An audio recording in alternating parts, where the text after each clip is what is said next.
Bienvenue dans cette vidéo dédiée à la validation de l'année universitaire. Nous allons parler des documents à connaître, des modalités d'examen, des notions importantes à maîtriser et du déroulement des rattrapages.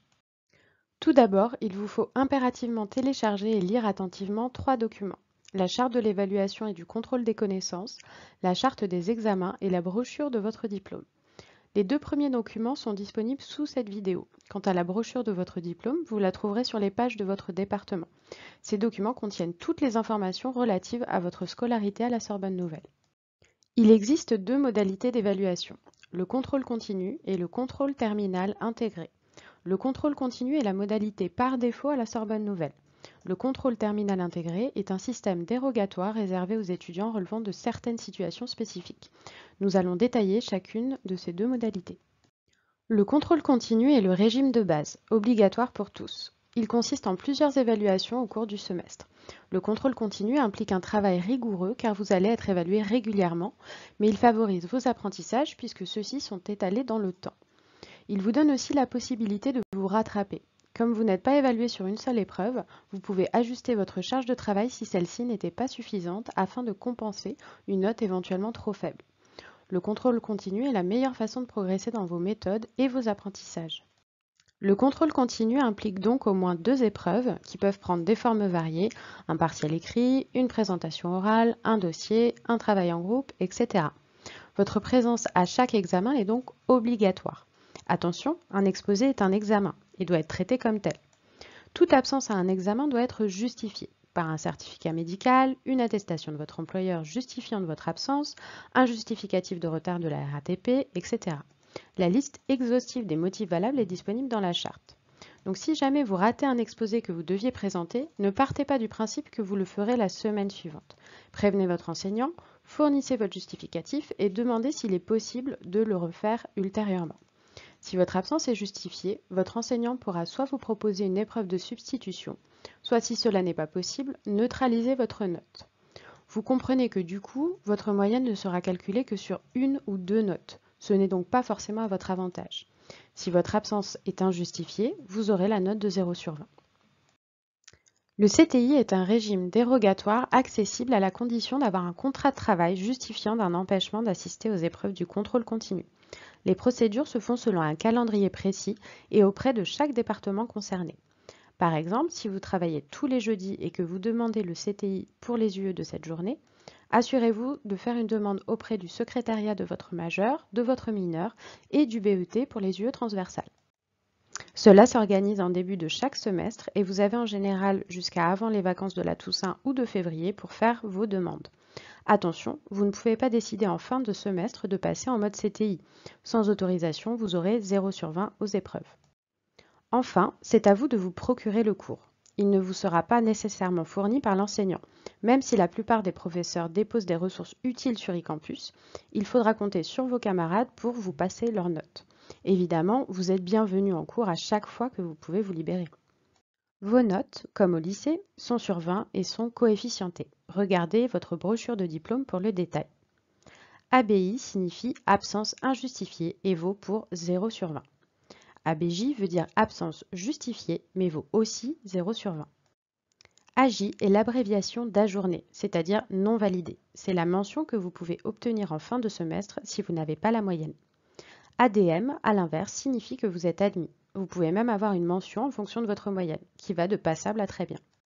COR signifie que vous avez bénéficié d'une correspondance de notes, par exemple si vous êtes en double licence.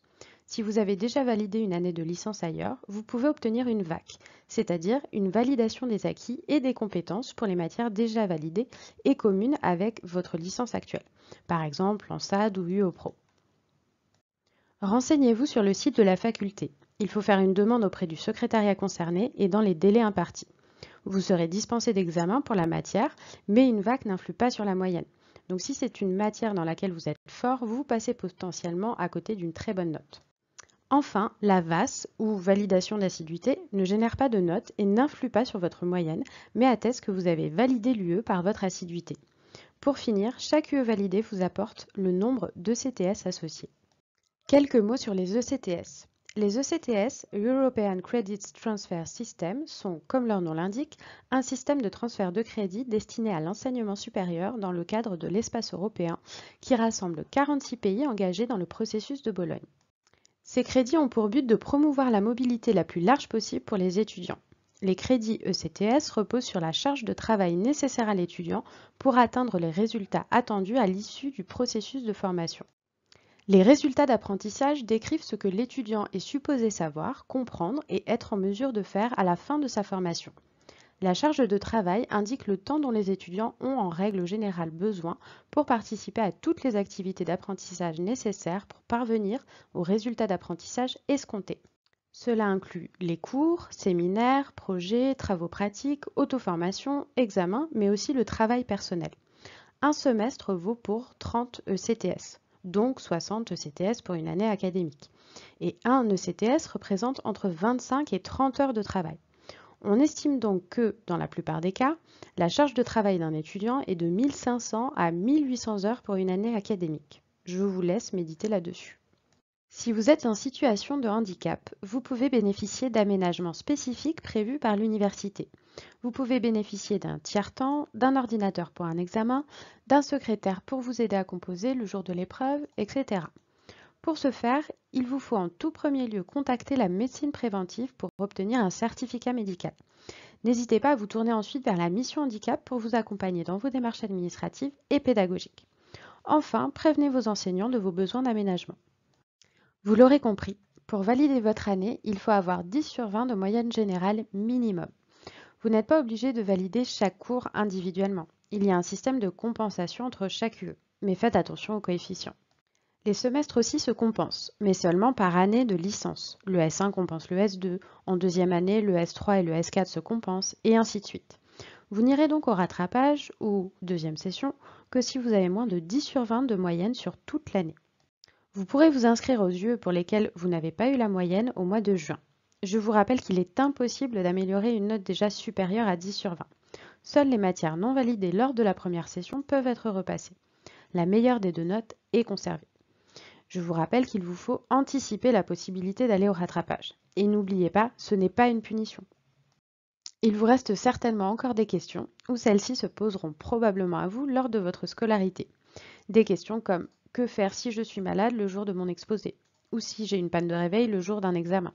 Et si j'arrive 45 minutes en retard à mon partiel à cause d'un problème de métro, est-ce que je suis considérée comme absent? Et si je dois passer le permis le jour d'un examen? Toutes les réponses à ces questions sont dans les chartes à télécharger sous cette vidéo. Voilà, vous avez maintenant toutes les clés pour bien comprendre le fonctionnement de votre scolarité à l'université.